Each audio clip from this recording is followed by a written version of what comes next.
Ya hemos trabajado con objetos en JavaScript. En esta unidad didáctica vamos a ver los objetos con un poco más de profundidad y vamos a ver los mecanismos que tiene JavaScript para compartir comportamiento entre objetos, como es el modelo de prototipados y como son las clases.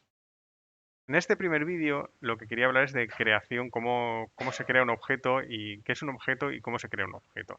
Entonces, lo primero que tenéis que tener claro es que un objeto es un conjunto desordenado de pares clave-valor.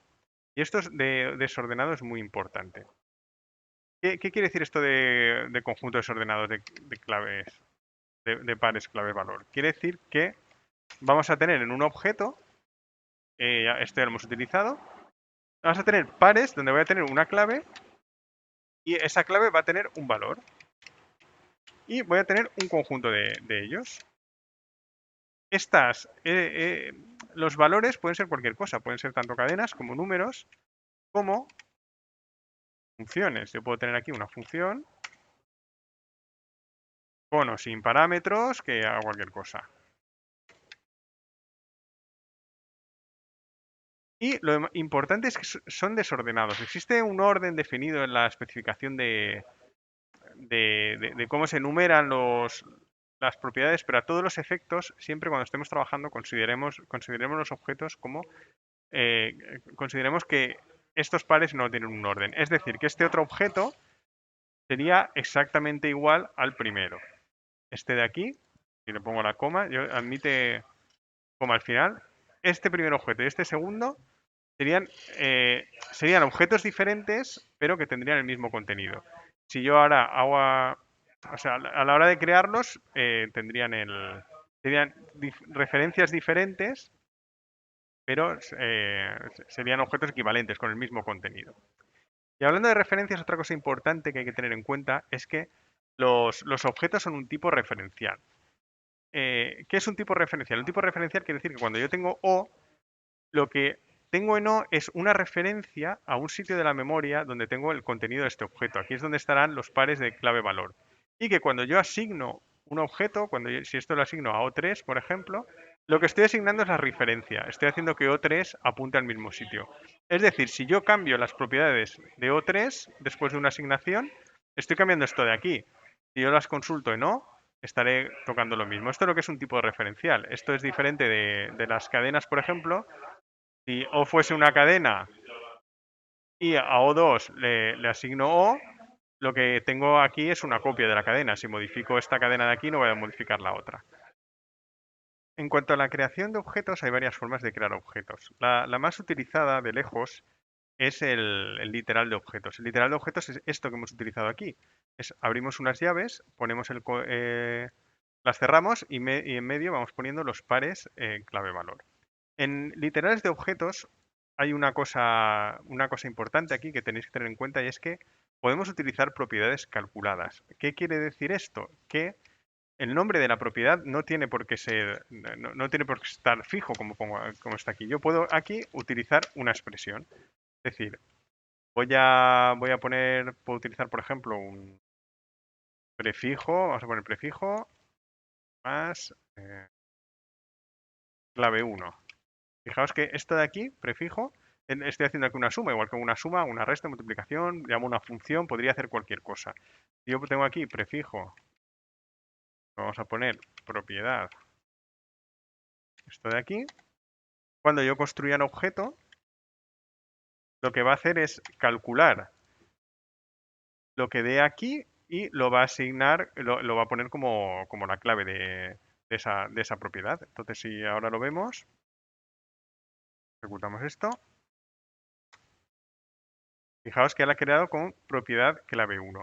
Acordaos también que los objetos no tienen por qué, pueden tener espacio en las propiedades. Yo podría tener aquí, puedo poner espacios entre medios y fijaos cómo me crea el objeto. Propiedad, espacio clave 1. Lo que pasa es que a la hora de acceder no podremos acceder como al resto de propiedades, como clave 2. Esto no lo podemos hacer si hay espacios, porque si yo intento hacer aquí, voy a poner un único espacio que me sea más fácil de hacer. Y yo pongo aquí o propiedad espacio clave 1 me va a dar un error de sintaxis. Voy a tener que utilizar los corchetes que ya hemos visto para poder acceder a la propiedad de ese objeto. No sé por qué aquí, porque este punto sobra, ¿vale? Con esto accedo a la propiedad. Pero lo importante es que podéis utilizar aquí eh, es lo que se llaman propiedades calculadas, que podéis utilizar cualquier expresión a la hora de asignar un valor. Esto puede ser útil en algunas ocasiones. Más formas de crear objetos. Otra forma es con new. Yo puedo hacer new object. Con esto de aquí hablaremos luego en los próximos vídeos más a fondo de la palabra new. Estoy creando un nuevo objeto. .log. Vamos a ponerlo aquí. Esto para poder reutilizarlo. Y fijaos esto lo que hace. Esto simplemente me va a crear un objeto vacío, sin ninguna propiedad. Más formas de crear objetos. Yo puedo hacerlo con object.create. No con new, sino object.create. Y aquí le tengo que pasar un parámetro que veremos más adelante para qué sirve. Pero en este caso me va a crear un objeto sin propiedades, pero que cambia un poquito respecto al de antes. Fijaos, aquí, este es el segundo, me ha puesto null prototype. Pero el objeto no tiene ninguna propiedad. Luego veremos más adelante lo que quiere decir esto de null propiedad. Y luego, pues bueno, también hay otras formas de crear objetos como Object Assign, pero lo más habitual en JavaScript es utilizar literales de objetos y como mucho utilizar new, que ya hablaremos más adelante de esto. Otra cosa importante también es que se pueden borrar propiedades en un objeto. Yo tengo O y vamos a poner aquí propiedad 1 y la propiedad 2. Vamos a hacer un log del objeto. Yo puedo borrar una propiedad con delete. Delete o.p1. Yo hago esto, estoy borrando esa propiedad del objeto. Fijaos aquí, si yo lo ejecuto, lo que pasa en consola, aquí tengo la propiedad P1, pero debajo he borrado la propiedad, ya no la tengo. Daos cuenta de que esto es diferente de poner la propiedad a null. Si yo en vez de esto lo que hago es que pongo la propiedad a null, o punto P1 es igual a null, o un define o lo que queráis, vamos a poner un define, bien, el objeto que obtengo va a ser diferente. En el primer caso, a ver si lo puedo poner aquí un poquito más arriba. En el primer caso, sigo teniendo la propiedad P1, pero con el valor undefined, y en el segundo caso, ¿veis? Aquí la propiedad P1 no está, ha desaparecido. Esto también puede ser relevante en algunas ocasiones. Bueno, esto es lo básico respecto a creación de objetos, y ahora vamos a ver con un poco más de detalle algunas otras cosas a la hora de trabajar con él.